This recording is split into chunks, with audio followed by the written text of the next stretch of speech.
Southwest 2937, stop.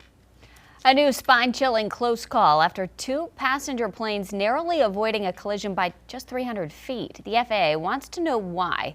The two airliners were put on a crash course on a runway at Washington's Reagan National Airport. And this is a new trend in air travel. You've got near-miss collisions, parts of airplanes falling off in flight, allegations of shoddy aircraft maintenance, and plane blunders allegedly putting profits over safety. We've got our chief transportation correspondent and pilot MayCay Beeler joining us. And MayCay, 20, 30 years ago when you had air traffic controllers looking through binoculars, doing everything, we've got technology now that should prevent these close mishaps. What's the problem here? We're getting there. So just to be clear, what happened just a few days ago at DCA, Washington National Airport, according to ATC recordings or tapes, a JetBlue plane, passenger jet, was cleared for takeoff on runway 4. So starting that takeoff roll, but on the same runway, a ground controller cleared Southwest to taxi across the runway. Now this isn't unusual when you have multiple runways at big airports like DCA, 3 different runways.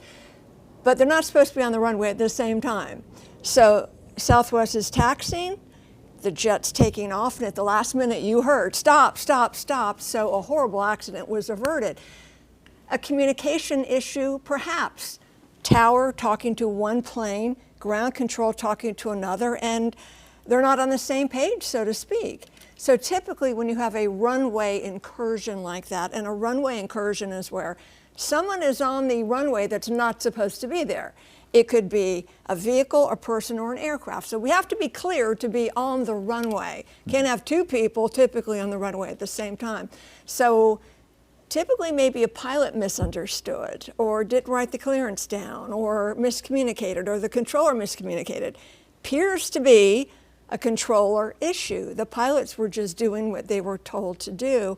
Thank God tragedy was averted.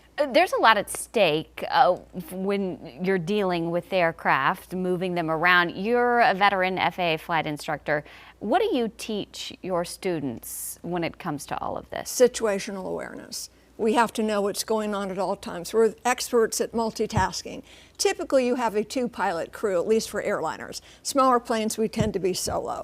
But one person is flying or taxiing the plane, the other has eyes outside. We also have incredible technology that shows you the airport diagram and a surface of and where your plane is on the airport diagram, showing all the different runways and taxiways. It can be very complicated. The hardest part of flying is on the airport, finding your way around.